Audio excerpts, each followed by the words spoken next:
Hey there, Drowsy Historian here. Tonight it's 1940, and the government has recently built a farm in Lexington, Kentucky, where addiction is supposed to be cured. They call it the Narcotic farm. You're one of the patients. You'll live among fields and white halls, working toward redemption, one measured breath at a time. It's peaceful here, too peaceful, and beneath that calm, something far more sinister is lurking. Before we start, do me one small favour. Tell me where you're listening from and what time it is there. If you prefer these stories without ads, you can join the Patreon. It's linked in the description. And if you want the ultimate immersive experience, consider using a pair of wireless earbuds. They're comfortable, discreet, and designed so you can wear them even while sleeping. I've linked my favourite pair plus other sleep tools in the description. Now, lie back, get comfortable. Let's begin. The train slows as it climbs through the rolling Kentucky hills, the wheels clattering like a fading heartbeat. You press your forehead to the window, watching the sun fall over wide green fields stitched together by fences. In the distance, the white buildings gleam against the grass like giant teeth. The man sitting across from you calls it the Narcotic farm. He says the word with a kind of reverence, as if it's a church. When the train stops, a man in a government uniform is waiting with a clipboard. He greets you by name before you've even spoken. His smile is polite, fixed, and unbreakable. You step down into the heat, the sharp smell of fresh-cut grass rising up around you. Everything looks calm here, open fields, slow hills, and rows of identical windows glinting in the sunlight. From a distance, it could almost pass for a college, the sort of place where life begins again. They drive you up the hill in a quiet car that smells faintly of disinfectant.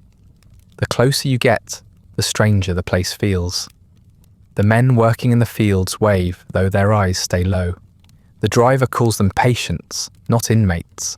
He repeats it often, like a reminder to himself. At the top of the hill, the main building rises in columns of pale brick, broad steps leading to a door that doesn't seem to open from the outside. Inside, the air is cooler. The echo of your footsteps sounds too loud against the polished floor. A woman at a desk greets you with a smooth tone. She calls you sir, but not like she means it. You sign a paper, a form about treatment and cooperation. She slides it away before you finish reading. You are now, officially, a patient of the United States Public Health Service Hospital. A young orderly leads you through the admission process. Your clothes are folded and labelled with a number. Your pockets are emptied, matches, coins, a crumpled photograph. Everything disappears into a drawer. The orderly apologises for the procedure. He offers you clean linen pyjamas and a pair of slippers that squeak faintly on the tile. When he hands you a bar of soap, you hold it too tightly, as if it's proof of ownership. He takes you down a corridor that smells faintly of bleach and starch. Every door is identical, every nameplate blank. The windows are open just enough to let in the hum of cicadas, but not enough for air to move freely. On the walls hang framed photographs of the institution, bright gardens, smiling men in overalls, nurses standing in sunlight. You realise you're walking through the same hallway you see in the pictures. They call it a hospital, but the silence is military. Orders are spoken softly, but obeyed immediately. No one raises their voice because there's no need. The walls are painted a pale green, meant to calm the nerves. It works. You feel calm.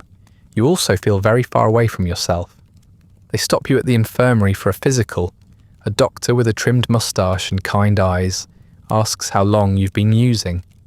He says it like a question he already knows the answer to. You tell him the truth, or something close to it. He nods, writing numbers on a chart. His pen moves faster than you can think. You try to read what he's written, but the letters are small and precise, as if meant for another set of eyes. Afterward, they take your temperature and your pulse. The nurse notes that your hands shake. She tells you it's perfectly normal. Withdrawal, nerves, adjustments. The words blend into one another. Everything here has a label, even pain. When you cough, she marks it down. When you hesitate to answer, she marks that down too. You begin to wonder how much of you is already recorded. They assign you to Ward C on the 3rd floor. The orderly leads you through a heavy door that opens only with a key. Inside, rows of metal-framed beds line the room like a photograph from a war. Each bed has a small table, a folded towel, and a single glass of water. The men lying there are quiet, eyes half open, skin glistening in the weak light. Some are asleep, others pretending to be. You smell antiseptic, sweat, and something faintly sweet, the chemical shadow of sedation. Your bed is near the window. The orderly wishes you luck, as if you're beginning a long journey rather than ending one. When he leaves, the sound of the door closing feels final. You sit down and look out through the bars. From here, the fields look almost beautiful, green, symmetrical, endlessly maintained. A few men are still at work even in the fading light, their movements slow and practiced. Beyond them, the fences glint like threads sewn into the hills. Dinner arrives on a metal tray. Pale beans, soft bread, coffee that tastes faintly of metal. No one speaks. The clinking of spoons is the only sound. You eat because it's what's expected.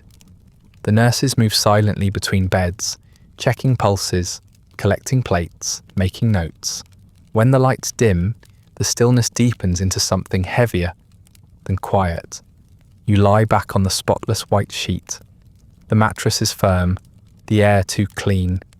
You close your eyes and tell yourself, you'll get better here. You repeat it the way they told you to. Outside, the night settles softly over the hills. The silence feels peaceful, but peace, you begin to realize, feels a lot like control. Morning seeps into the ward through the barred windows, pale and slow, turning the white walls the colour of weak milk. You wake to the sound of shoes on tile, the jangle of keys, the clipped tone of a roll call read without pause. The names echo down the corridor, one after another, until someone says yours. You answer automatically, voice hoarse, throat dry. The orderly notes it on his clipboard and moves on. It feels less like a greeting and more like a census. Breakfast is served in silence. The coffee tastes faintly metallic. The eggs grey around the edges. A nurse glides between tables with the grace of routine, reminding everyone to finish quickly. When the trays are collected, a man in uniform announces the day's assignments. You've been placed on farm duty. The word duty hangs heavier than work. And when you ask what it involves, he tells you simply, therapy. He says it like he's quoting scripture. Outside, the air is damp with dew, and the grass smells freshly cut. The horizon seems wider than it did last night, but not freer. A column of men in identical denim jackets walks ahead of you, led by an orderly carrying a clipboard. You follow the path down toward the fields, where the land opens into acres of tilled earth, barns and paddocks. The buildings gleam white against the green, framed by fences that stretch farther than you can see. The others call it the Hilltop Farm. The staff call it occupational rehabilitation. Your first task is to help mend a fence near the pig pens. The tools are old but clean. A guard, though he calls himself an instructor, shows you how to tighten the wire, how to watch your fingers around the barbs. His voice is calm, detached, practiced. You can tell he's given this same speech to hundreds of men before you. When you glance up, he's watching the clock, not your work. He tells you that every nail you drive in is a step toward discipline. You don't ask whose. The pigs grunt and shift in the mud behind you. They smell like damp straw and the sour residue of feed. The work is steady, repetitive, designed to occupy your hands and empty your thoughts. Around you, others hoe the fields or push wheelbarrows of feed, their movements slow and synchronized. No one talks much. Conversation requires energy, and energy belongs to the day's quota. Every motion feels like a small surrender. The doctors visit sometimes, standing at a polite distance with notebooks in hand. They talk about the therapeutic value of labour, how sunlight and physical effort help cleanse the mind. One of them, a young physician with pressed trousers and a calm smile, calls it rehabilitation through productivity. The phrase rolls easily off his tongue, rehearsed and comforting. To him, the farm is a living laboratory of recovery. To you, it feels like an orderly version of punishment, cleaner, quieter, harder to resist. During the midday break, you sit in the shade of a tree, your back slick with sweat, your palms blistered. The lunch is the same as breakfast. White bread, a ladle of beans, a tin cup of water. Across from you, a man who's been here longer explains the unspoken rules. The guards are called orderlies because it sounds gentler. The inmates are patients because it sounds hopeful. Everyone repeats these words because not repeating them would mean remembering what this place really is. You thank him. He tells you not to. After lunch, the work resumes. You shovel manure, haul feed, and clean stalls. The air hums with insects and the low rhythmic grunts of the animals. It's hard to tell whether the farm is meant to heal you or to wear you down until you mistake exhaustion for improvement. A nurse observing from the fence line writes something on her clipboard each time someone slows down. You suspect that somewhere there's a chart recording the pace of your recovery, measured in wheelbarrows moved and fences mended. When it rains, you keep working. The mud rises to your ankles and the pigs grow restless. You slip once and hear laughter. Good-natured, not cruel, but it cuts anyway. The instructor helps you up and tells you not to take it personally. Everyone falls, he says. That's part of the process. You nod because that's what's expected. He pats you on the shoulder, as though forgiveness is part of the therapy. By mid-afternoon, your arms feel like wet sandbags. The sun presses down, flattening everything into a dull shimmer. The rhythm of labour dulls your sense of time. The clang of metal on wood, the creak of rope, the occasional shout. These sounds become the measure of the day. You start to understand why the doctors call it routine. It's not meant to cure you. It's meant to replace you with someone predictable, manageable, compliant. As you work, you catch glimpses of the institution up on the hill. From here, the buildings seem to glow in the afternoon light, serene and untouchable. The contrast is almost beautiful.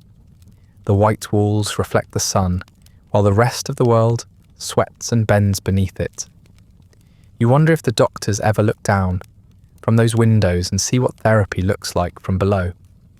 When the whistle blows, the men straighten slowly, their movements stiff and mechanical.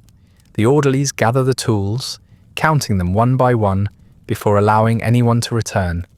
You line up again, shoulders aching, the smell of earth and sweat heavy on your skin. No one speaks during the walk back. There's nothing to say that hasn't already been measured, recorded, or interpreted. Back inside, you wash your hands in water that runs brown for a moment, before clearing. The soap smells like carbolic acid, sharp, sterile, unforgiving. The nurse on duty tells you that clean hands are the sign of a clean soul. You nod, though your nails are still lined with dirt. She doesn't notice, or maybe she does, and prefers not to. Dinner tastes the same as lunch, which tasted the same as breakfast. The sameness begins to feel intentional, a soft kind of erasure. The man across from you eats slowly, staring at the wall. You think about asking how long he's been here, but you don't. Everyone who answers that question sounds like they're guessing. After the meal, the patients return to their wards. Some write letters that will never be mailed. Others stare out the windows, watching the light fade. A few talk quietly about home, but the word sounds vague, stripped of geography. You sit on your bed, the muscles in your arms still twitching from the day's work. Outside, the air is turning gold, and the sound of crickets drifts in through the barred glass. The man in the next bed says the farm used to be real once before they built the hospital. He says it was bought by the government because the soil was good and the location remote. Perfect for rehabilitation, he mutters, almost to himself. You glance at the window again. The fields stretch endlessly toward the horizon, separated by fences that glint in the dying light. As the sun sinks behind the hills, the fences catch the last rays, glowing faintly like veins beneath pale skin. The sight is oddly beautiful, almost peaceful, until you realise what they're feeding. An organism that breathes through your labour, that measures your worth in motion. You watch until the light fades completely, and in the darkness that follows, you understand the truth of the place. The fences aren't keeping you safe, they're keeping the institution alive. A few days pass. You return to the ward after a long day of farm labour. Muscles aching, hands blistered, the smell of antiseptic and starch replacing the sweat and mud still clinging to your clothes. The corridor hums faintly with fluorescent light, a sound that never seems to stop. You pass a nurse pushing a metal cart of glass vials, her shoes whispering against the tile. The floor shines so brightly it almost reflects your face, pale, hollow-eyed, still filmed with dust from the fields. You wonder whether cleanliness here is a virtue or a disguise. Inside the ward, the air feels heavy with order. Rows of identical beds stretch down the long room, sheets drawn tight enough to crease. Each bed has a small wooden stand with a glass of water, a folded towel, and a clipboard hanging neatly from the footboard. The men are lying or sitting in silence, their faces glazed with exhaustion or sedation. A nurse moves between them like a metronome. Take pulse, record, adjust blanket, move on. Her expression doesn't change from one bed to the next. She's efficient, careful, and completely unreachable. You ease yourself onto your bed and stare at the ceiling. The muscles in your arms throb with each heartbeat. The ward smells like boiled linen and rubbing alcohol. Somewhere near the end of the room, a patient coughs into a handkerchief, a dry sound that repeats every few minutes. Each time you hear a pencil scratch a note on paper. The record is constant. Every symptom, every moment, preserved. You realise that here, even your discomfort belongs to someone else. A nurse stops by your bed. Her uniform is crisp, her eyes unreadable behind wire-rimmed glasses. She asks how you're feeling and checks your temperature before you can answer. The thermometer clinks against the glass of water on your nightstand when she sets it down. Your pulse, your pupils, your skin temperature, all measured, all charted. When she finishes, she smiles faintly, the way someone does when a task is complete, not when they care about the result. She marks something on her clipboard and moves on. Another nurse follows with a tray of small paper cups, each labelled with a number. The pills inside are different colours, white, yellow, pale blue. No one tells you what they are. You're instructed to swallow, so you do. The pills stick briefly in your throat, chalky and bitter. She watches to make sure they go down. When they do, she nods and walks away without another word. Across the aisle, a man is in detox. His body shakes under the blanket, and the orderly beside him holds a metal basin in case he vomits. The nurse notes the time, then administers a small injection into his arm. She murmurs something about dosage and tolerance. The man exhales sharply, then goes still. You watch the tremor fade from his limbs, leaving only the sound of his breath. No one looks alarmed. The scene feels rehearsed. Later, a doctor enters with a small team of interns. They circle the ward slowly, speaking in measured tones as though they're in a lecture hall instead of a hospital. When they reach your bed, the doctor looks down at your chart. His glasses catch the overhead light, turning his eyes into flat coins of reflection. He asks how you're sleeping, how your appetite is, how long you've been in the program. His questions sound gentle but weightless, as if he's already written the answers. When you pause, an intern jots something down. The pencil moves faster than you can speak. You tell the doctor about the dizziness, the tightness in your chest, the headaches that come and go. He nods approvingly and says these are common symptoms of recovery. His tone suggests progress, even when what you describe feels like deterioration. When he leaves, you look at the door he passed through and realize that he didn't touch anything. Not your wrist, not the bed rail, not even the chart. His authority exists at a distance, antiseptic like everything else in this place. The evening passes in intervals. Every hour, someone checks your vitals. Every few hours, another pill or injection. The routine is so precise it feels mechanical, as if the building itself is running your treatment. The staff move in perfect coordination, their movements synchronized by unseen instruction. When they speak to one another, their words are clipped, functional, devoid of tone. You begin to suspect they dream in procedures. As the lights dim toward night, the ward grows quieter, but not softer. The men lying around you breathe in uneven patterns. Some snore lightly, others gasp as if startled awake. The nurses continue their rounds under the dim bulbs, shoes squeaking faintly. You see them pause at each bed, adjust a blanket, note a pulse, and move on. There's no conversation, no reassurance, just the steady rhythm of measurement. You realise that the calmness you once mistook for kindness is simply efficiency. You're told this part of recovery is the hardest. The cleansing of the body, the rewiring of the brain. The language sounds medical, but feels more like confession. You sweat through your sheets, shake until your teeth chatter, and feel your skin crawl as if something inside is trying to escape. When you whisper that you need something for the pain, a nurse says softly that the pain is the treatment. She notes your request anyway, for the record. The next time she passes, she doesn't mention it again. At some point, a young nurse places a cool cloth on your forehead. For a moment, you almost believe it's compassion. Then she begins timing your pulse again, eyes flicking to the clock.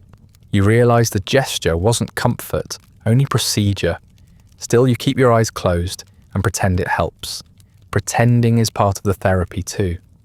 By late night, the ward has settled into its pattern of muffled coughing, turning, breathing. You stare at the ceiling until your eyes ache, then turn toward the window. The bars throw long shadows across the floor, striping it into perfect, symmetrical shapes. You think about the men who designed this place, how carefully they arranged the light to feel orderly, how even confinement here has aesthetic value. When you finally drift off, you dream of white walls that stretch endlessly in all directions. In the distance, a pencil moves across paper, slow and deliberate, the sound of it filling the air like the faint hum of machinery. It's writing your name again and again, neat and precise, until you no longer recognize it as yours. One morning, you're woken early by the sound of footsteps and metal wheels. The ward is still grey with half light, the men stirring reluctantly under their sheets. An orderly taps your bed frame and tells you the doctors are looking for volunteers. His tone is polite but leaves no room for refusal. He says it's for research, a word that sounds clean, safe, patriotic. You sit up, blinking, still heavy from sleep and sedatives. The others who've been chosen are already standing in line, slippers whispering against the tile. You join them because not joining would raise questions. They lead you down a long corridor to a small bright room you've never seen before. The air smells faintly of ethanol and something metallic. A doctor in a white coat greets you with a clipboard and a practiced smile. He thanks you for participating, as though you'd already agreed. The paperwork is thick, full of words like consent and study protocol. You sign where he points, your hand shaking slightly. The pen feels too heavy. You don't read the rest. Saying no would feel ungrateful. Saying yes costs nothing, at least at first. The first experiment is simple, they tell you. They're testing a new stabilizing compound. You assume it's medicine. They draw your blood, measure your pulse, ask you when you last used. The doctor nods thoughtfully at your answers, writing them down as if they're clues to a mystery he'll never solve. When the syringe enters your arm, you feel only a momentary burn, then warmth spreading through your chest. The nurse tells you to breathe deeply. You do, because she's watching. Time begins to slide. The light above you hums louder than before. The edges of things soften. The doctor's voice becomes an echo in a tunnel. He's saying something about progress, about the value of your contribution. You try to listen, but your attention drifts to the glint of instruments on a tray nearby. The metal looks too sharp, too eager.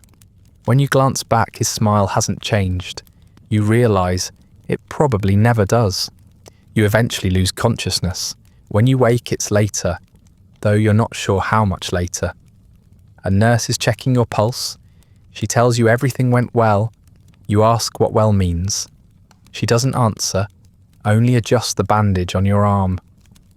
There's a small bruise where the needle went in. She notes it on her clipboard. The doctor appears again, satisfied.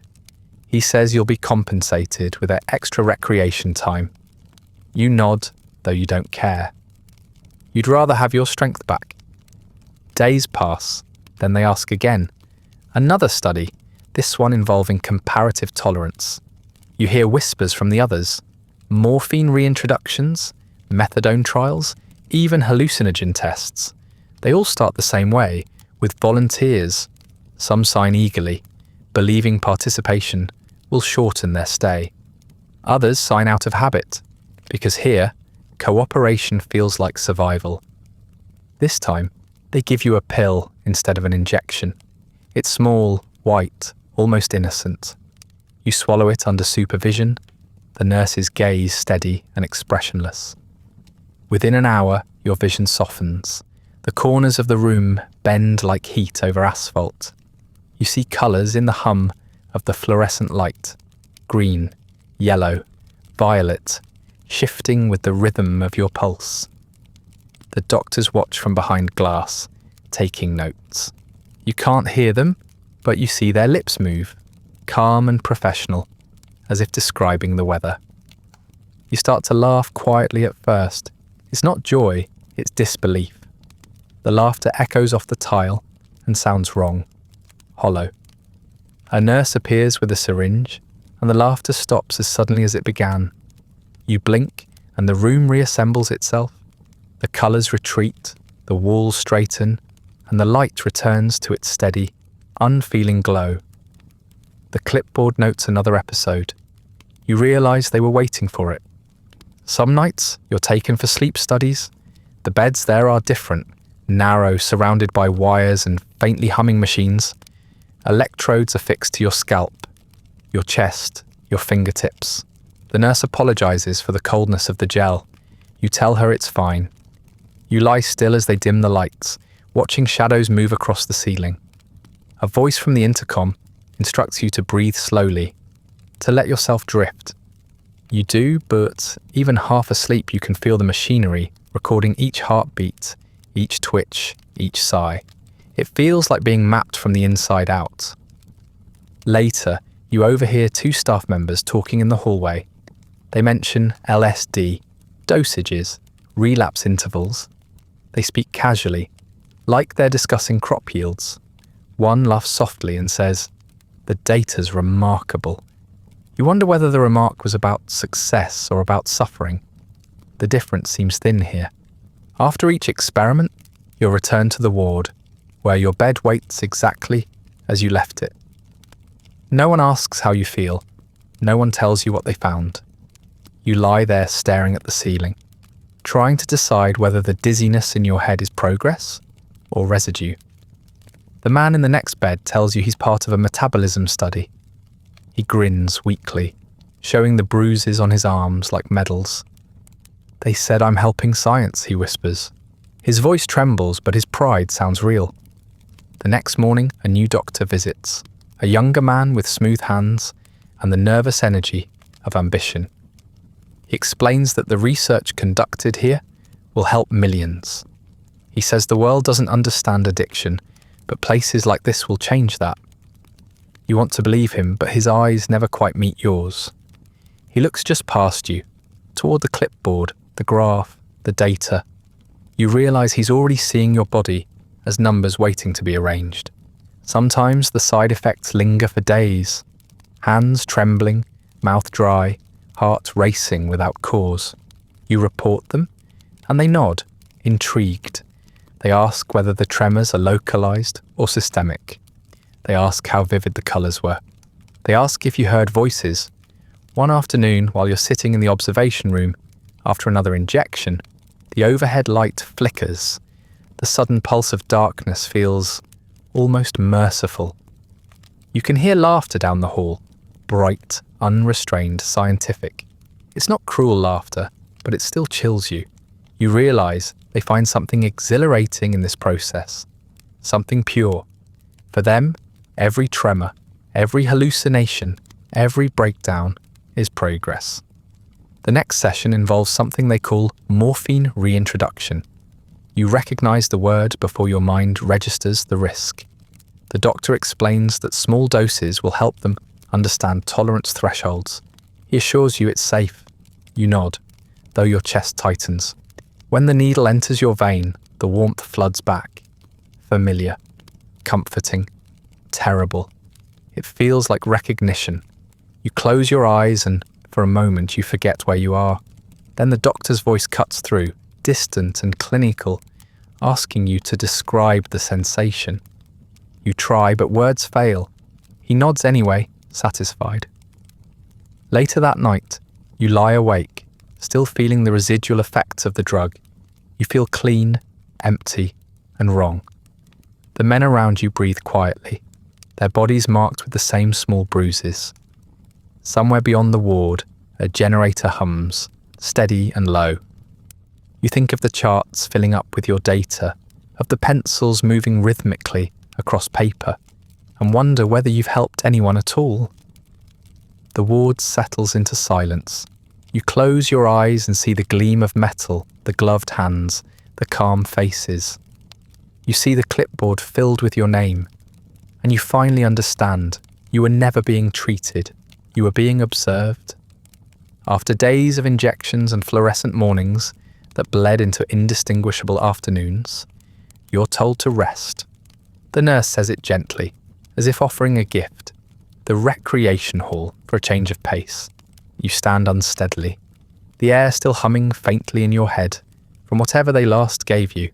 The hallway smells, as always, of antiseptic and starch. But at the far end, you hear something new. A low vibration, warm and human. It's music. The recreation hall is larger than the ward, brighter too, with high windows that let in slanted light. The walls are painted an optimistic yellow, though the colour does little to disguise the institutional chill beneath. Men sit scattered at tables, playing chess, reading, staring into space. But at the front of the room, a small stage has been cleared. A group of musicians tune their instruments, a trumpet, a battered upright bass, a saxophone that glints under the weak light. The sound of them warming up feels out of place, like laughter in a church. A guard stands by the door, arms crossed, reminding everyone to stay seated. Therapeutic recreation, he calls it. His tone is the same one used to announce roll call. You take a chair near the back, close enough to see the player's hands, but far enough that you can still pretend you're invisible. The band begins to play. At first, the sound feels awkward, too clean. The players are cautious, glancing toward the orderly, who watches them from the side. But then something changes. The rhythm loosens. The trumpet slides into a note that feels alive, reckless even, and the sax answers with something mournful and free. For the first time in weeks, maybe months, the air doesn't smell like chemicals. It smells like sweat and breath and motion, the scent of something real. You learn from the man beside you that some of these players were famous once. Jazz musicians from New York, Chicago, New Orleans, men who recorded records, played clubs, toured cities you can only picture in sepia photographs. He whispers that one of them, the pianist, a thin man with sharp cheekbones, used to play with big bands before the needle took over his life. The guards call them inmate musicians, but when they play, you can't hear the word inmate anymore. You hear pulse, timing, skill, something that refuses to be rehabilitated. The sound fills the hall until it erases the walls. You feel it in your ribs, in the rhythm of your blood. The trumpet's high note wavers, almost breaking, then resolves into something beautiful. The drummer, an older man with silver hair and hollow cheeks, keeps the beat with absolute precision, tapping lightly on the rim as if he's afraid to wake the silence that sleeps behind the noise. You close your eyes for a moment, and the room disappears. You could be anywhere, a smoky club, a street corner, a life that never happened. But even freedom here has rules. The guards remind the musicians to keep it orderly. The applause is polite, measured, never too loud. When one player sways too much, eyes half closed, an orderly steps forward and clears his throat. The rhythm stiffens. You feel the tension ripple through the room like a current. Even joy is supervised. Every note is permission, and permission can be revoked. During the intermission, a nurse walks through with a clipboard, making notes about mood responses. You see your own name on her list. The idea that they might be studying this, even this, makes your stomach twist. You wonder how they'll quantify it. Increased heart rate, improved posture, transient euphoria. You imagine the report filed under successful, therapeutic engagement. You look around and see others smiling faintly, not because they're healed, but because the music has made them forget that healing is supposed to be happening at all. When the band starts again, the pianist's hands blur. He plays with a strange intensity, his eyes fixed on the keys as if the notes themselves are holding him upright. The bass thrums low, steady as a heartbeat, grounding everything around it. The saxophone leans into dissonance, stretching the melody until it almost snaps. The sound feels alive in a way nothing else in this place does. For a few minutes, you stop thinking about the ward, about the needles, about the forms you signed without reading. You just listen. But the song ends as all songs do. The silence afterward is heavier than the music. The men sit still waiting for someone to speak. The doctor supervising the session claps once briskly and thanks the performers for their contribution to the morale program. His words turn art into paperwork. The musicians bow politely.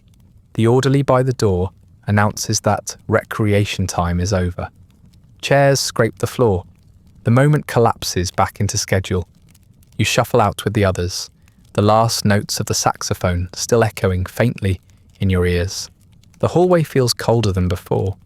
You realize how easily the institution can allow something beautiful, measure it, and still own it. The guards speak softly among themselves, mentioning how the program helps keep morale high. They mean compliance. You walk back toward the ward, the sound of your slippers swallowed by the hum of fluorescent lights. That night, lying in bed, you can still hear fragments of melody threading through your memory, small, stubborn pieces of something human. You imagine the men still playing long after lights out, invisible now, their notes drifting down the corridor like ghosts. Sunday arrives quietly. The bells begin early, a gentle metallic rhythm carried through the corridors. Their sound is soft, measured, harmless, like everything here. The orderlies move down the ward, reminding everyone that it's chapel day. Their voices, even and calm. The routine changes, but the feeling doesn't. You rise, wash, and dress in the same pale uniform as every other morning. The only difference is that this one has been ironed for the occasion. You file out with the others, walking in two neat lines toward the chapel at the end of the main hall. The building is old but immaculate, its walls painted in soft cream and trimmed with polished oak. The smell of wax and disinfectant mingle, making the air faintly sweet. The floor gleams with so much polish you can see the reflection of the pews before you sit in them. The light filters through narrow windows, colouring the dust in shades of soft amber and blue. It's beautiful in a way that feels designed, not for comfort, but for submission. You take a seat near the back. Around you, the other patients sit quietly, hands folded in laps, eyes forward. Some mouths move in silent rehearsals of prayers they no longer believe in. The nurses stand along the walls, hands clasped, their posture identical. A small sign near the pulpit reads, "Chapel conduct is mandatory." No one ever calls it worship. The word they use is participation. The chaplain enters wearing a spotless white robe. His hair is trimmed short, his voice gentle and clear. He greets everyone with the tone of a man accustomed to obedience. "We are gathered," he begins, "to reflect on the grace that allows healing." His sermon folds seamlessly into the language of medicine. Cleansing, purification, treatment, compliance. He talks about the body as a vessel for sin and the spirit as a patient in need of discipline. The line between salvation and therapy disappears so smoothly that you stop trying to find it. The hymns begin. The pianist from the recreation hall plays now, his hands moving obediently over the keys, his eyes dull. The voices of the congregation rise hesitantly, thin and uneven. No one sings with conviction. They're following the melody because it's easier than standing out. The words speak of redemption, but they feel like instruction. You mouth them quietly, matching the rhythm of the group, careful not to sound too loud or too silent.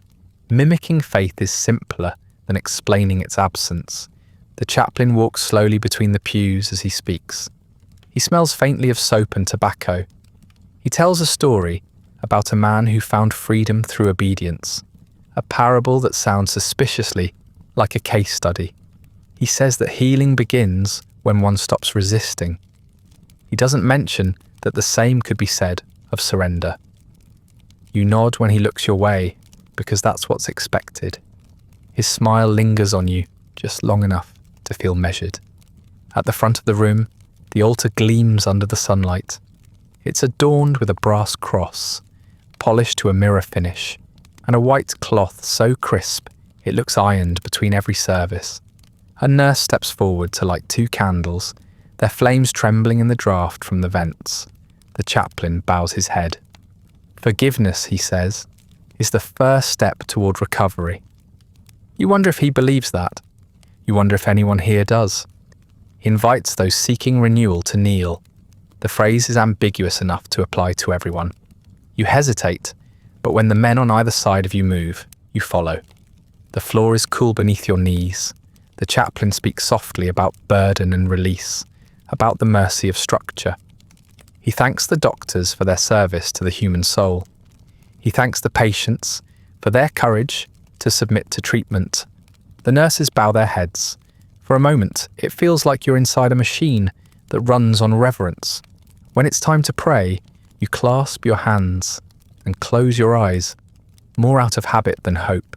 The murmured chorus fills the air, a low hum of half-believed words.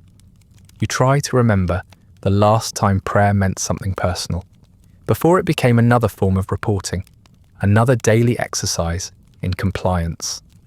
Here, faith isn't a feeling, it's a posture. You perform it as required, one more ritual in a place built on them. The chaplain reads from a small Bible, his voice even and unshaken. Every passage he chooses seems to end with the same message: obey, repent, endure. You think of the doctors, of the charts, of the injections that made you tremble while they took notes. You realise the chapel isn't separate from the hospital. It's the same system, only draped in linen instead of lab coats. The same language of purification, the same demand for surrender. Only the vocabulary changes. When the service ends, the chaplain asks for testimonies. A few men stand to speak. Their voices waver as they describe how the programme has changed them, how they've been given a second chance. You can hear the rehearsed gratitude in their tone, the phrases borrowed from handbooks and therapy sessions. Each one thanks the doctors, the orderlies, the Lord, in that order. The chaplain nods approvingly after each statement, as if collecting data. Finally, he closes his Bible and thanks everyone for their faithfulness. The nurses extinguish the candles and begin ushering the men out, row by row. You stand, your knees stiff, your throat dry from silence. As you move toward the door, you glance back at the altar. The brass cross gleams under the light, perfectly polished, without fingerprint or flaw. You wonder who cleans it, which patient scrubs away the evidence of touch. Outside the chapel, the corridor smells of bleach again. The illusion of sanctity fades quickly, replaced by the hum of ventilation and the distant rattle of carts. The same orderlies who bowed their heads during prayer now speak briskly about schedules and quotas. You realise that even holiness here has a timetable. Back in the ward, the men sit quietly on their beds. Some still hum the hymn under their breath. A nurse walks by with a clipboard, noting attendance. She thanks you for participating, then checks a box beside your name. You nod politely. Forgiveness, you realise, has been recorded. You sit down, staring at your hands. The nails are clean, the skin pale, the faint punctures from past injections fading into soft bruises. You wonder whether redemption looks like this, spotless, numb, unblemished on the surface. The chaplain said forgiveness would make you lighter, but you feel only emptied out, as though confession here isn't a release but a routine maintenance of guilt. A bit later, the doctors make their rounds. You hear them before you see them. The soft murmur of polished shoes on tile, the rhythmic clatter of clipboards, the low, assured tone of professional conversation. They move down the corridor in pairs, their white coats glowing faintly under the fluorescent lights. Each wears the same calm expression, a kind of moral serenity that comes from believing you are doing good. The first one greets you with a smile. It's practiced, gentle, rehearsed, and unwavering. He calls you by name, then by number, and asks how you're feeling today. His voice is even, his manner patient. He listens with his head tilted slightly, nodding at all the right moments. You tell him you're fine because it's the only answer that makes sense here. He writes something on the clipboard, a neat series of marks that look more like measurements than empathy. You watch his pen move faster than his eyes. He asks about the chapel service, whether you found it helpful. You hesitate, then say yes. The doctor smiles, pleased, as if your compliance were proof of progress. He notes it down. Routine, he says, is the cornerstone of recovery. His words sound like they've been said 1,000 times before, not just here, but in every institution that ever believed structure could heal. You wonder if he hears himself anymore, or if he's become an echo of his own conviction. Another doctor joins him, younger, perhaps newly assigned, his lab coat crisp, his shoes too clean. He watches you the way a man might watch a specimen under glass. When he speaks, it's in the language of hypothesis. Addiction is a pathology of pattern, he says. Disruption of reward circuitry. A predictable sequence, if you know where to look. You nod as if you understand, but his words float above you, untouched by experience. To him, your suffering is a formula, a series of variables waiting to be rearranged into meaning. They ask whether you've been sleeping, whether your appetite has improved, whether you feel urges. Each question is followed by a pause just long enough for you to answer, but not long enough for them to hear. When you mention the tremors in your hands, the older doctor assures you they're transitional effects. When you mention the headaches, the younger one smiles faintly and says, fascinating. The word doesn't sound cruel, only distant, as though your pain were a phenomenon worth observing. As they move on to the next bed, you listen to their voices receding, still calm, still confident. You realise that for them, Addiction isn't personal, it's a puzzle.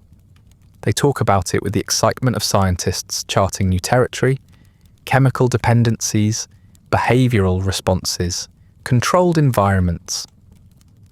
The patients are data points. Progress is measured not in healing, but in how well you fit the theory. You can almost see the invisible equation hovering in their minds. Stimulus, response, relapse, repeat. Later, they return for the clinical interviews. The chairs are arranged in a small circle at the end of the ward, an imitation of comfort. Each patient sits across from a doctor and a note-taker. The questions are always the same. When did you first begin using? How did it make you feel? Do you understand why you're here? Their tone never wavers, sympathetic but detached, as though kindness itself were a form of procedure. You answer carefully, aware that honesty can be interpreted as instability and silence as resistance. When you speak about loss, the family you left, the job that vanished when your addiction became visible, the doctor nods gravely and writes emotional triggers. When you mention loneliness, he adds, social withdrawal. Every confession becomes terminology, every memory a symptom. By the time he's finished, your life has been reduced to a page of clinical shorthand.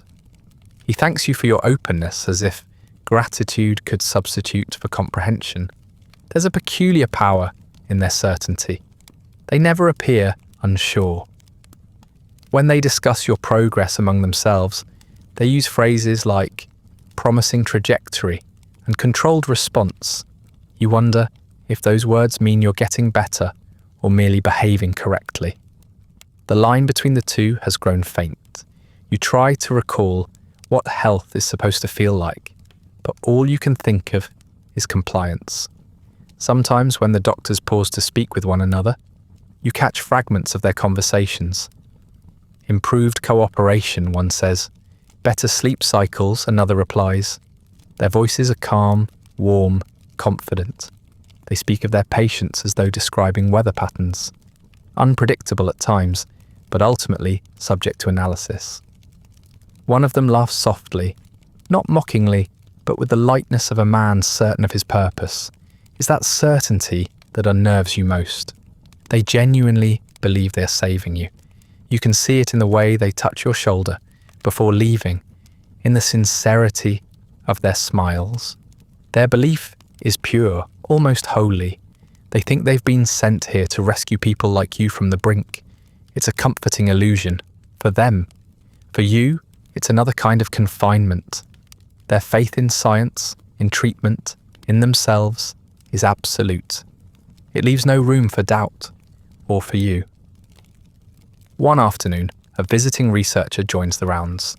He carries a stack of charts and speaks with excitement about behavioral conditioning models. He refers to the patients as subjects, then quickly corrects himself to participants. The others don't notice the slip, or perhaps they've long since stopped caring.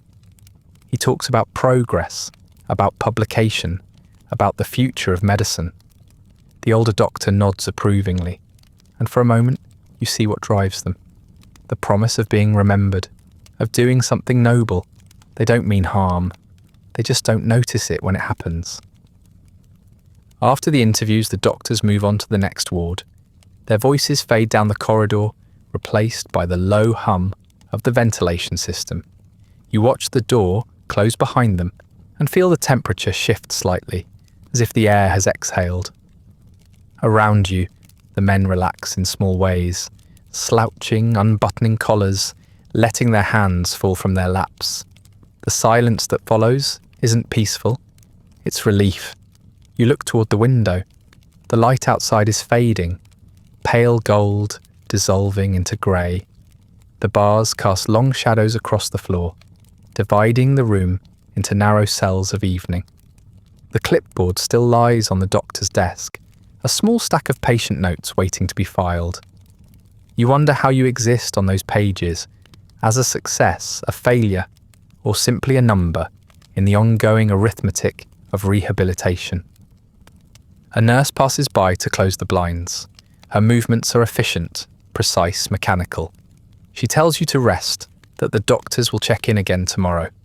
You nod. Rest is just another form of compliance.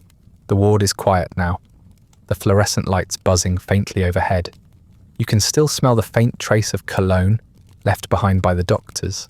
Clean, professional, detached. It lingers longer than their voices. You pull the blanket over your shoulders and stare at the space where they stood, remembering the confidence in their eyes, the warmth in their tone, the conviction that they were helping. It was almost enough to make you believe them. Weeks pass. The routine deepens. Every day begins with the same sound. Keys against metal, shoes on tile, a voice calling roll in the same tone no matter the season. You wake automatically now, not because you want to, but because your body has learned the rhythm. The morning light through the barred window is always the same, the colour of diluted milk.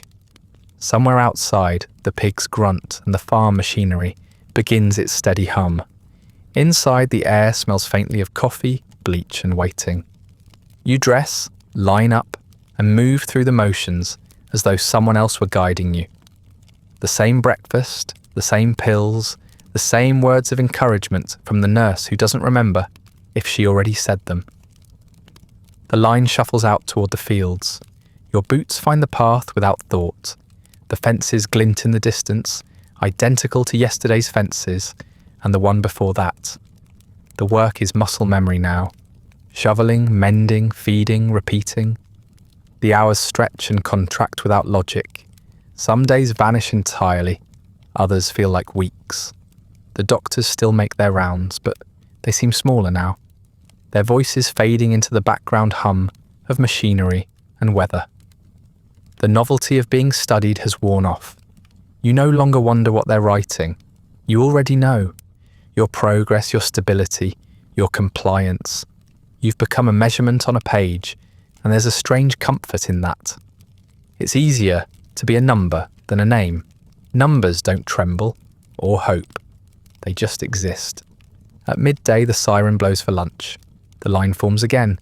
You file into the dining hall, where the smell of overboiled vegetables hangs heavy in the air. The same faces surround you, though some look slightly altered. New cuts, new bruises, new eyes. A few familiar faces are missing. No one asks where they went. Asking suggests curiosity, and curiosity here feels dangerous. Sometimes they come back after a few weeks, quieter, thinner, eyes glassy and polite. Sometimes they don't. Either way, the line remains full. The system replaces itself effortlessly. Afternoons are longer. The sun seems to hang above the fields, just to watch you tire. Sweat gathers under your collar, your back aches, and your hands sting with the same shallow blisters that never heal completely. The men around you move in silence, each one pacing himself to the rhythm of the whistle that marks the day's end. You stop thinking about why you're doing any of it. Work has ceased to mean purpose. It's simply what exists between sleep and waking. Evenings blur into one another, dinner the same as lunch. The same polite conversation about weather that never changes. The same quiet nod to the guard at the door. Lights out follows at the same hour every night, though you rarely sleep immediately.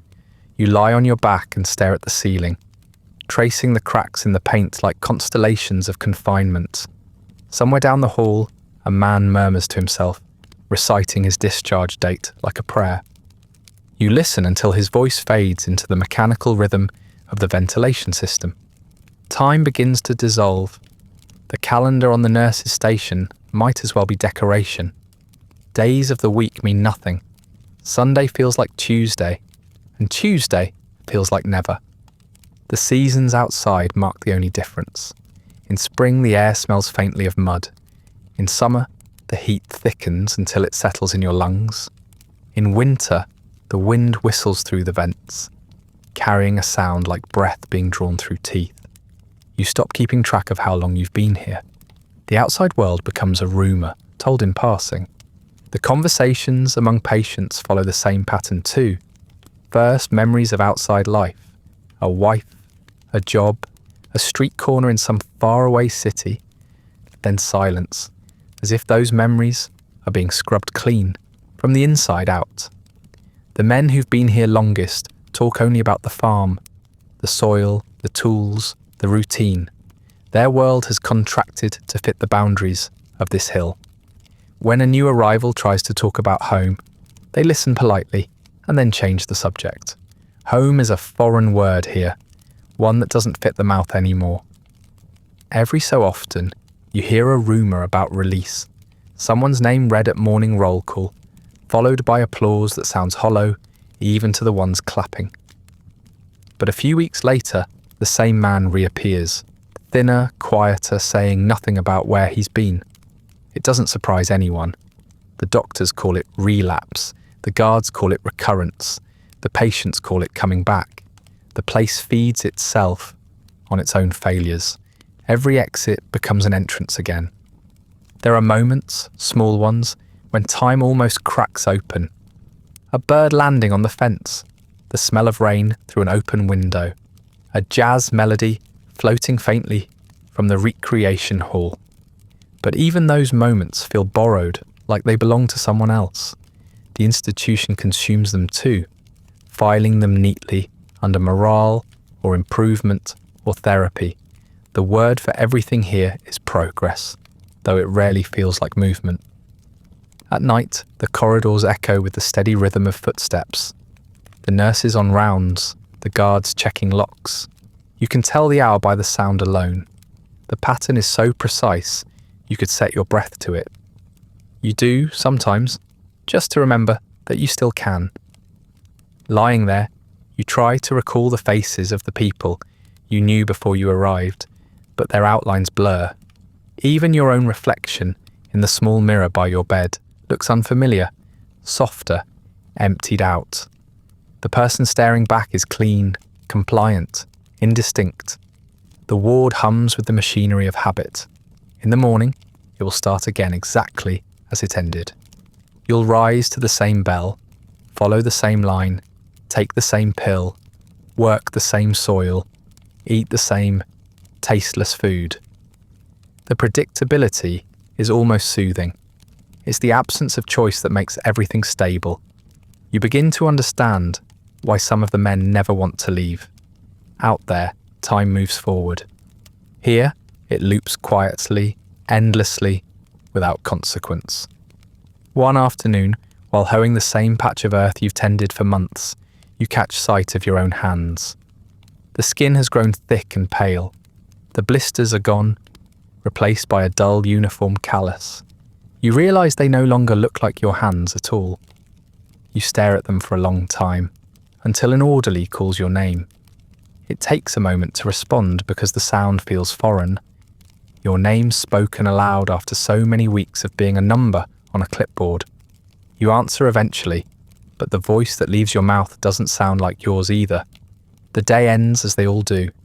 The sun dips behind the hill, the siren sounds, and the line forms again. The orderlies count heads, mark attendance, and lead the group back to the ward. The same doors close, the same lights flicker. Inside, the same silence waits. You sit on the edge of your bed, your body sore but unremarkable, and listen to the building settle into its nightly rhythm. Somewhere deep in the walls, pipes creak like old bones. The nurse making rounds pauses at your bed and smiles faintly. "You're doing well," she says, reading from her chart. You nod. The words mean nothing, but you accept them. She moves on, her shoes squeaking softly against the tile. You watch her disappear through the door, leaving behind the same faint scent of soap and antiseptic. The lights dim. The shadows stretch long across the ward. You glance toward the window, where the sky is the same dull colour it's been every evening since you can remember. The sound of distant laughter drifts from another hall, quickly swallowed by the hum of the building.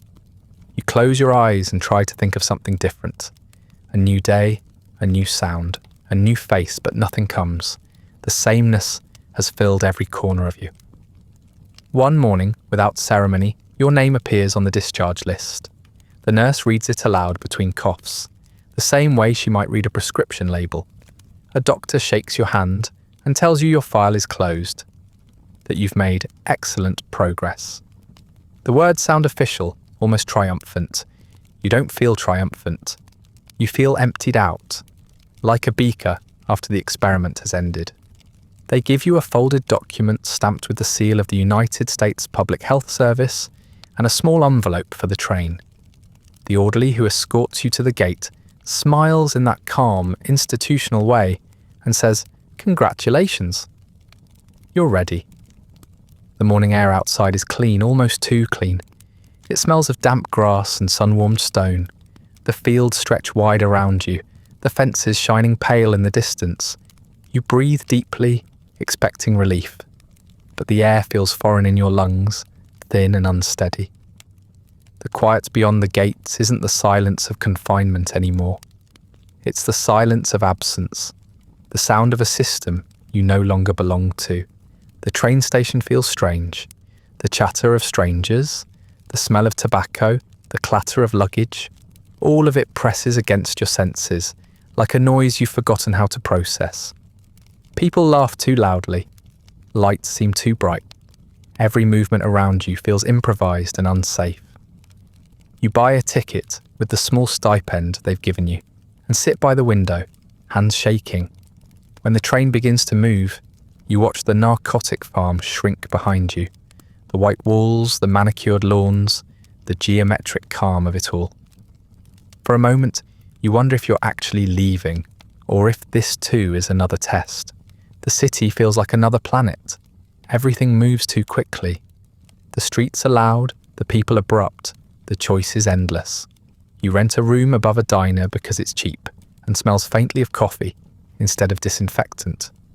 The landlady asks where you're from, and you hesitate. You almost say the farm, but stop yourself. You tell her Kentucky instead, which is true in a way that doesn't invite questions. She hands you a key and a polite smile. For a while, you try to live as if the routine hasn't followed you. You wake up late, eat breakfast that isn't measured or recorded, and walk aimlessly through streets that don't repeat. You find work sweeping floors at a warehouse, a job that pays little but offers anonymity. The foreman talks loudly and swears often, which feels strangely liberating. You start to think maybe this is what freedom is. Not joy, just noise that belongs to no one but itself. But at night, the silence creeps back. The city hums, but you can hear the empty rhythm of the farm beneath it. The whistle, the roll call, the faint scratch of pencils on paper. You dream of the ward lights buzzing overhead, of the nurses' calm voices, of your own breath being measured. The bed feels wrong without those sounds. You lie awake until dawn, the ceiling shifting between light and shadow, your thoughts circling the same track. You make it a few weeks before the urges come back.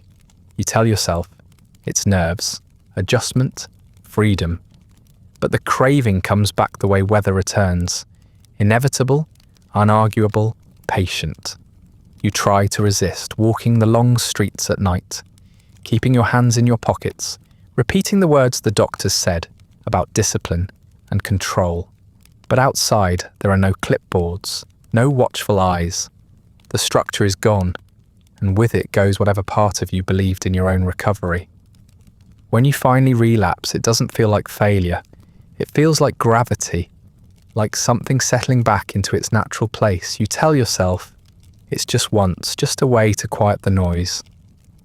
The world sharpens, briefly, becomes bearable. The calm returns. The guilt arrives later, small and familiar, followed by the understanding that you can't fix it alone. You look at the folded discharge paper on the nightstand and realise it has the address printed neatly at the top. It never really left your possession. When you go back, they welcome you the same way they did the first time. Polite, unhurried, methodical. The woman at the front desk smiles as she pulls out a new file folder. "We're glad you came back," she says, as if you were a guest returning to a trusted hotel. She asks whether you brought your discharge form, and when you hand it over, she attaches it to the new paperwork with a staple that sounds final. The guard who escorts you to the ward says he remembers you. You're not sure whether he actually does, or if he says that to everyone. The doctors visit you that evening. They're kind, almost cheerful. Relapse is part of recovery, one says. It's valuable to track these cycles. You realise then that your failure isn't a disappointment. It's data. They record it, analyse it, build it into the next iteration of their research. Your suffering becomes evidence. Your return is proof the system works. They thank you for your honesty, and the gratitude sounds genuine. You notice how quickly everything resumes.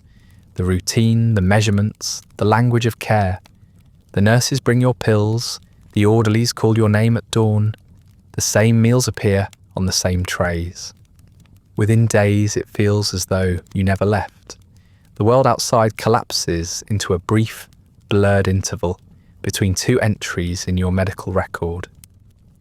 The man in the next bed asks what it was like beyond the fences. You open your mouth to answer, but the words catch. You can't explain it to him because you can't explain it to yourself. You say it was different, and he nods knowingly. One afternoon, while the doctor is updating your chart, you glance at the papers on his clipboard. Your name appears several times, neatly printed at the top of each page. Beneath it, columns of dates and notes.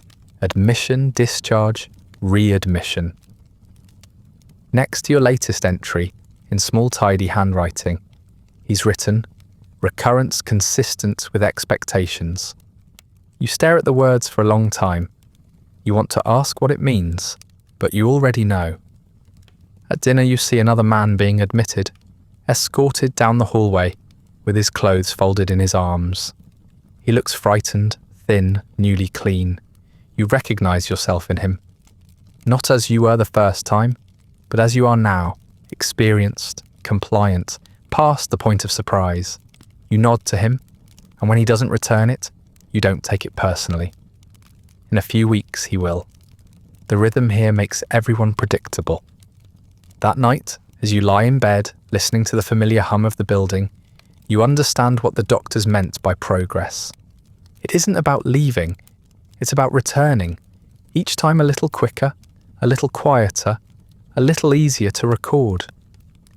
The program thrives on the illusion of recovery. Your relapse isn't a failure of treatment, it's the proof that treatment must continue. The delta expands, the system refines itself, and you remain its evidence. Years pass, the world outside changes, but the farm stays the same, only cleaner, brighter, more practiced at looking proud of itself.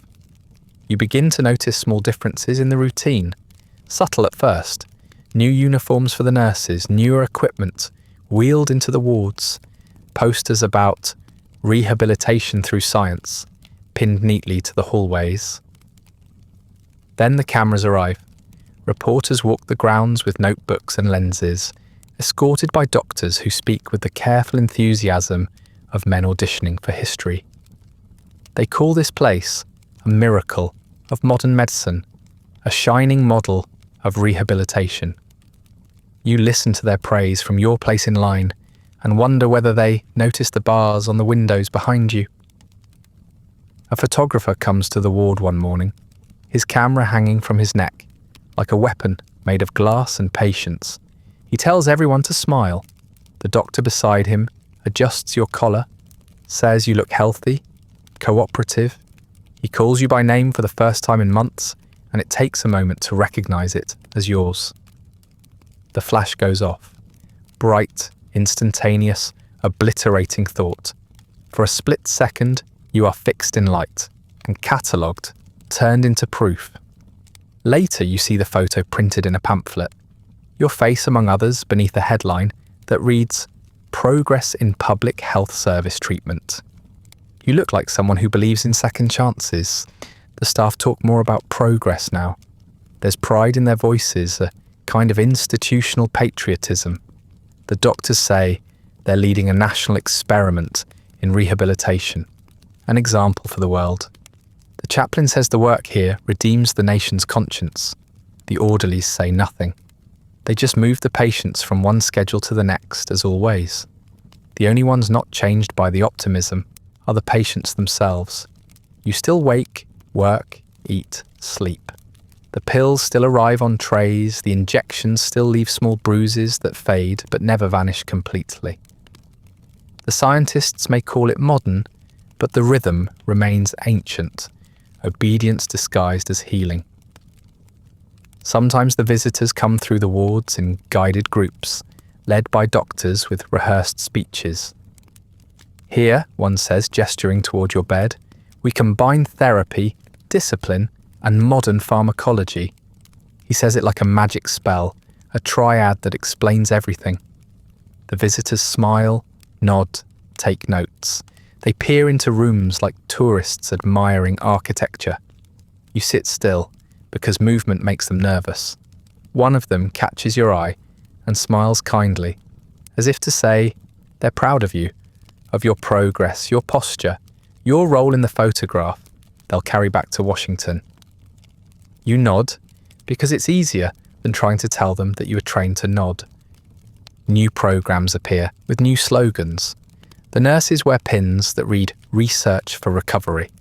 The doctors host conferences on the premises, bringing officials from the Public Health Service, from universities, even from the Bureau of Prisons. The line between medicine and punishment has become invisible now, smoothed over by language. They talk about integration, collaboration, innovation. They say the word innovation so often it begins to sound like a cure.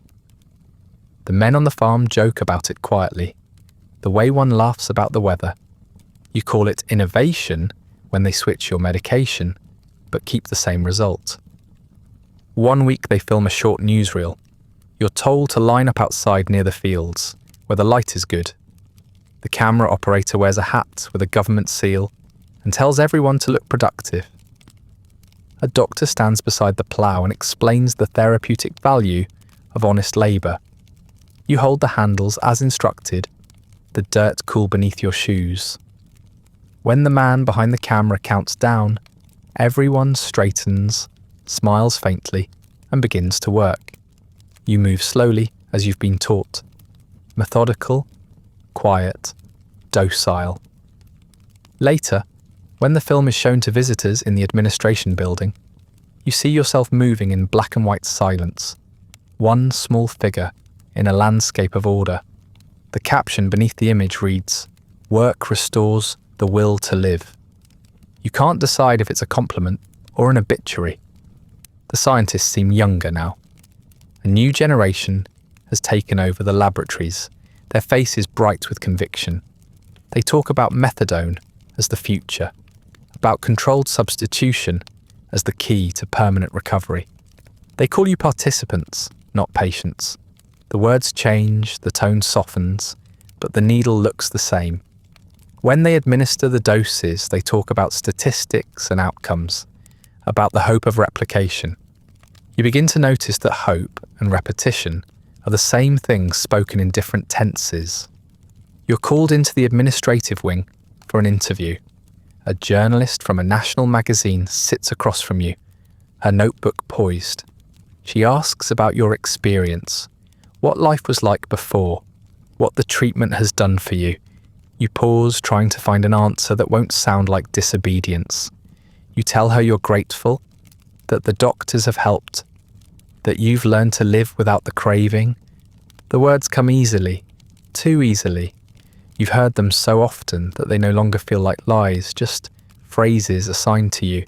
She smiles, satisfied, and writes them down. A few weeks later, someone brings a copy of the article to the ward. There's a quote attributed to you beneath the headline, "Science wins the war on addiction." You read it twice. The line is clean, hopeful, and not yours. The institution's reputation grows. Politicians visit for photographs beside the nurses. The director shakes hands with congressmen, journalists, even celebrities. They tour the wards and the farms, stopping to pose with patients. You watch them from a distance, their bright suits, their laughter, the way they talk about compassion like it's a performance they've practiced. They promise funding, expansion, no buildings. They say the narcotic farm is proof that America believes in redemption. You stand behind them in your work clothes, holding a rake for the cameras, and try to look redeemed. The doctors begin talking about the farm as a model for other states, maybe even other countries. They use words like scalable and exportable. They dream aloud of a future where addiction can be treated like agriculture, planted, cultivated, harvested, controlled. They say it with pride, unaware of the irony. You imagine a world full of identical farms, each one shining white against a green hill, each one full of men smiling for cameras that never stop recording. In the evenings, after the visitors are gone and the halls have quieted, you catch your reflection in a window pane. The light from outside frames your face in a way that almost looks content. You stare at it, trying to see what the camera sees. Someone grateful, someone improved. Maybe that's what they want the world to believe, that gratitude can be photographed, that healing looks like obedience under sunlight. You practice the expression, the half smile that means nothing but reads well. The optimism fades slowly, like paint under sunlight. It's hard to say when it begins, sometime in the late 1950s maybe, but by the time the next decade arrives, the change is impossible to ignore. The posters about rehabilitation through science curl at the corners, the white fences chip and go unpainted. The halls that once gleamed now smell faintly of mildew, and the nurses who used to glide down them walk faster, heads lowered, eyes tired. The world outside is shifting. New wars, new fears, new drugs. But inside, the farm lingers in its own exhausted orbit. The speeches about innovation have stopped. The word now is maintenance. The staff changes constantly. The young doctors from the universities don't stay long. They come for a year or two, publish their papers, and vanish into better positions elsewhere. Their replacements arrive less polished, more practical, and far less curious. The language changes again. No one speaks of experiments anymore. It's called management. No one says healing. It's stabilization. The clipboards remain, but the notes grow shorter, less precise, as though no one expects anyone to read them. You still see the same procedures, the blood draws, the small doses, the quiet compliance, but the energy has drained from it all. The machine keeps running, but no one remembers what it's supposed to produce. The buildings show their age. The ceiling tiles stain from leaks that no one bothers to patch. In the dormitories, the heaters rattle at night, coughing air that smells of rust. Some days the power flickers for hours. The grass outside grows uneven. The fences are no longer pure white, but streaked grey and brown. A few sections have collapsed altogether, replaced by sagging wire. The animals in the fields wander close to the gaps and stare through, as if aware that nothing is really being kept in or out anymore. The cafeteria is quieter too.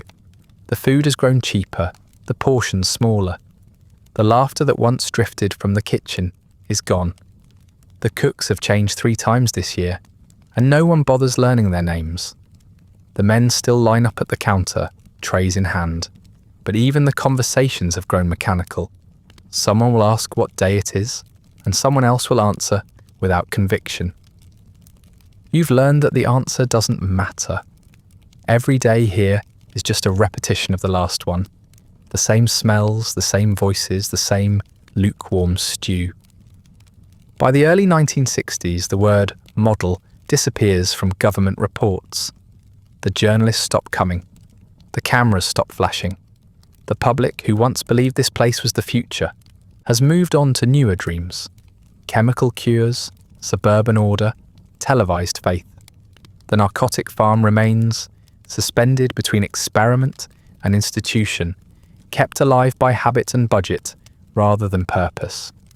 The pamphlets in the front office still speak of progress, but they're outdated by years.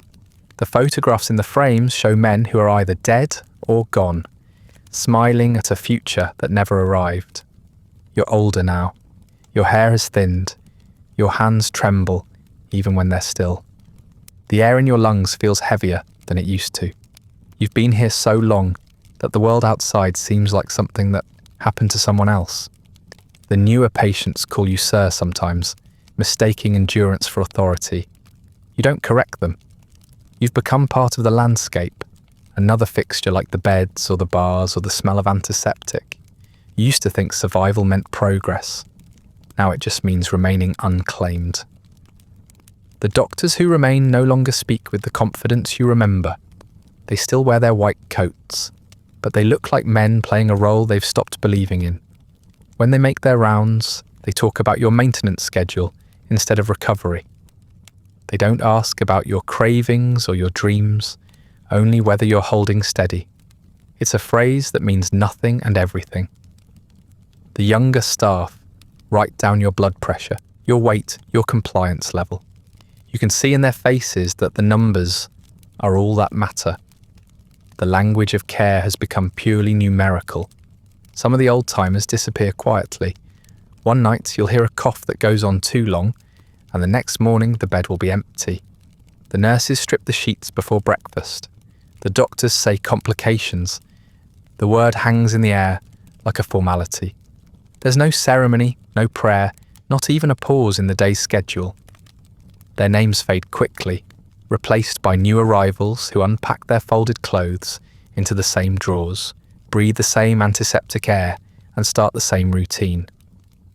The farm keeps going, always the same size, as if it breathes through the replacement. You sometimes hear rumours about closure, whispered in the laundry rooms or behind the barn. The funding, they say, is drying up. The government doesn't know what to do with the place. The talk makes no difference to you. Whether it stays or ends, it will take you with it. You can't imagine what outside means anymore. You remember what freedom used to feel like. The first breath beyond the gates, the ache of possibility. But now the idea just feels abstract, like a story you were told about someone who looked like you. The experiments continue in smaller ways. They test new medications occasionally, but without conviction.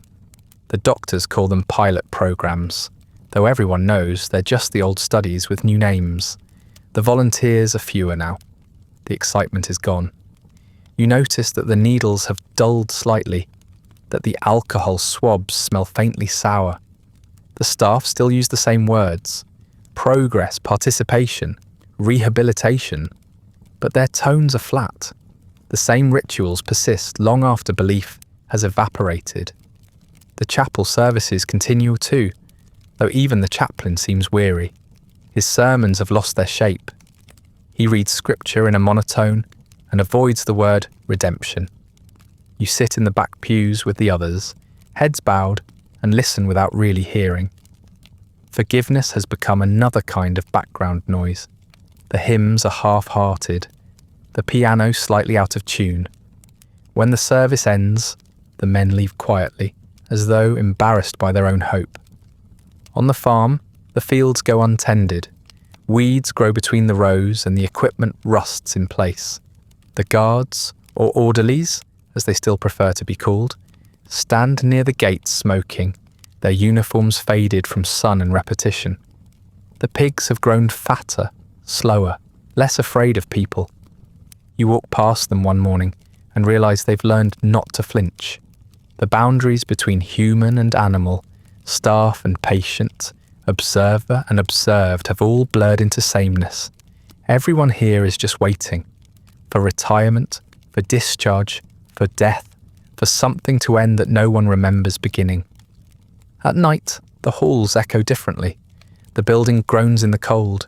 You can hear water running through the pipes like distant whispers. The nurses move slower now, checking fewer beds, skipping over charts that haven't changed in months. You lie awake and listen to the sound of doors closing somewhere far away, each one softer than the last. You think about the first time you arrived, the polished floors, the smiling faces, the promise of redemption through medicine. You remember the scientists, the cameras, the words like innovation and rehabilitation. All of it feels absurd now, like an old advertisement for a product that was quietly discontinued. The dream they sold to the nation has worn out, leaving only its infrastructure behind.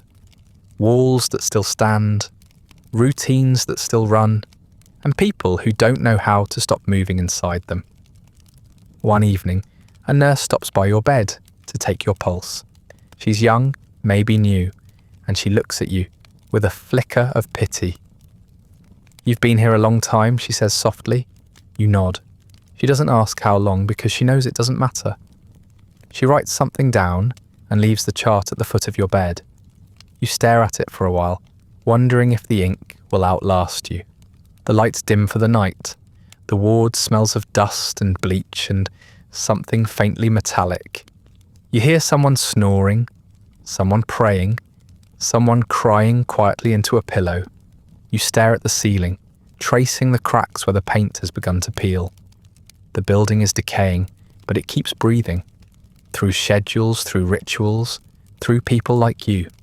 You feel the weight of it pressing down, the inertia of a dream that refuses to die even after everyone inside it has stopped believing. The announcement comes on a Wednesday morning, folded neatly into the routine like everything else. The director calls it an orderly transition. He says the government has decided to shut the place down, not because it failed, but because it succeeded. The words drift through the ward like a breeze that doesn't move the air. Some of the younger patients clap weakly. Most just stare. You've lived through so many policy shifts, so many slogans and phases, that this one barely feels real. Nothing here ever ends abruptly. Everything just fades.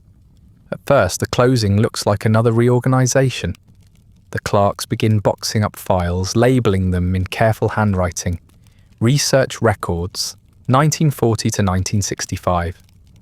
The corridors fill with the sound of tape tearing from its roll. Nurses collect unused medical supplies, wrapping glass vials in paper that reads, "Property of the US Public Health Service." The doctors hold quiet meetings in rooms that smell of stale coffee and dust.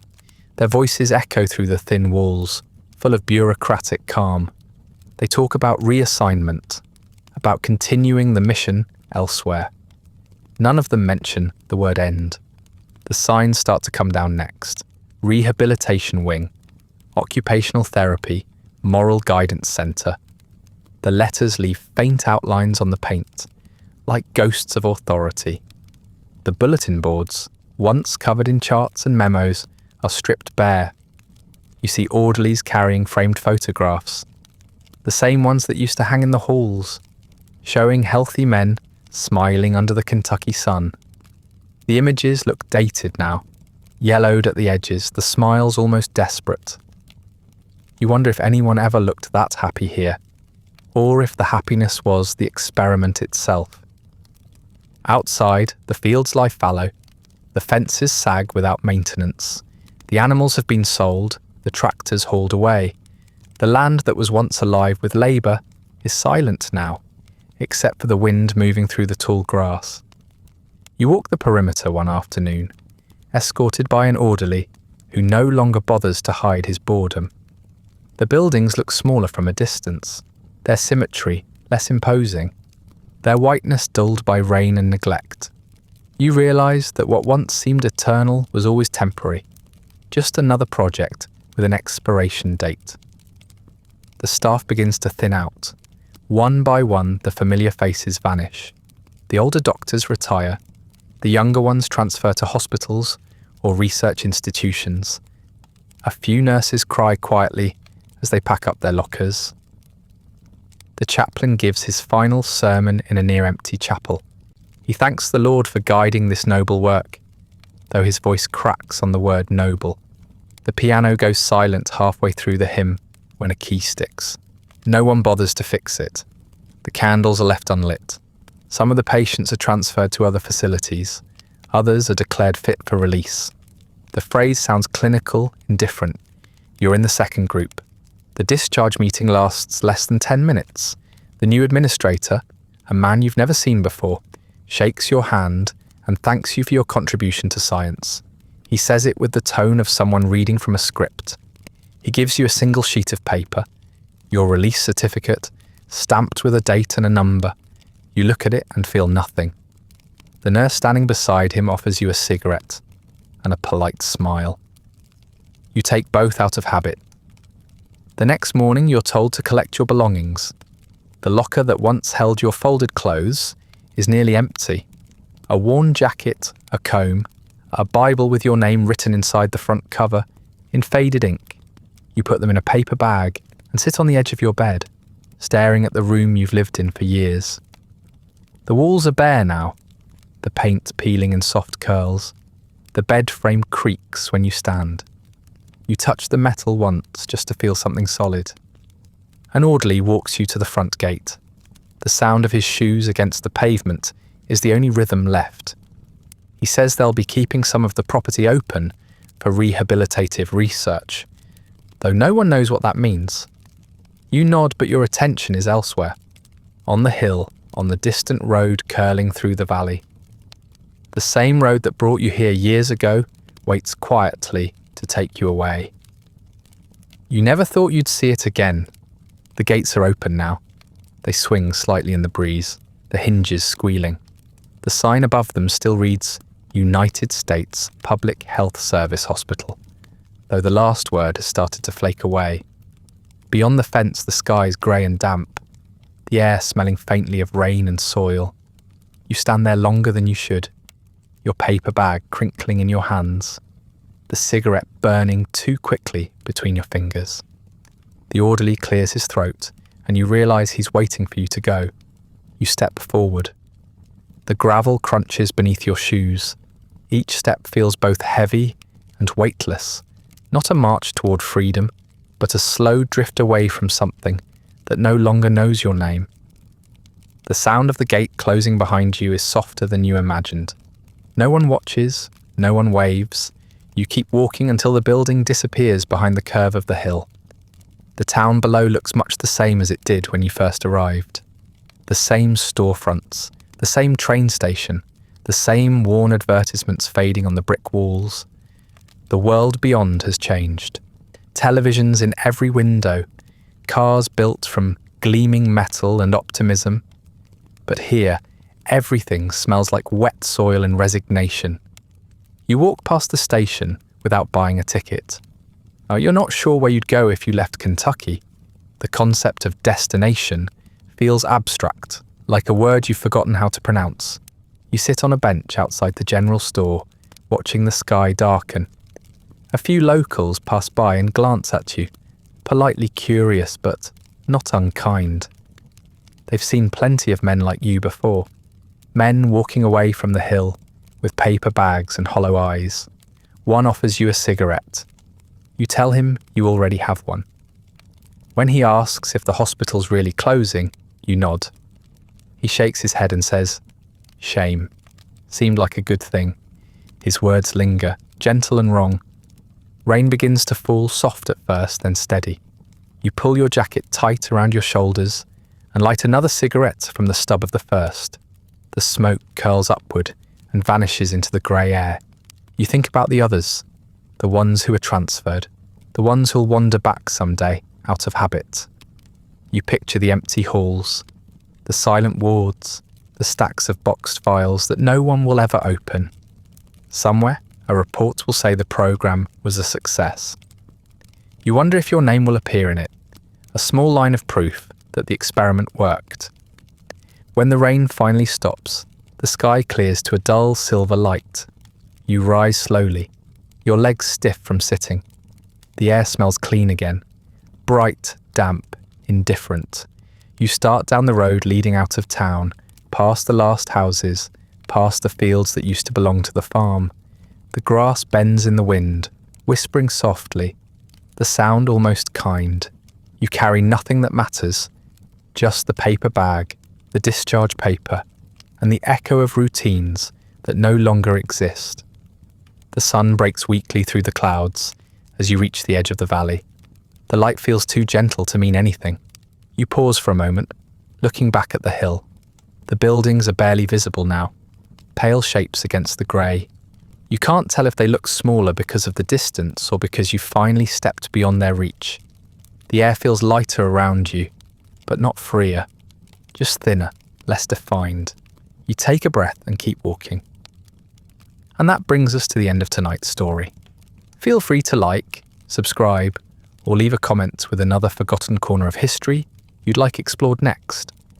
If you'd like early access to more of these quiet descents into forgotten history, ad-free audio of the episodes, or just want to support the show, there's a link to the Patreon in the description. If you're listening on a podcast app, a rating or review helps more people find their way to these stories. And special thanks to the supporters who make this show possible, including our chroniclers, Andrew S. and Rich Davis. Sleep well.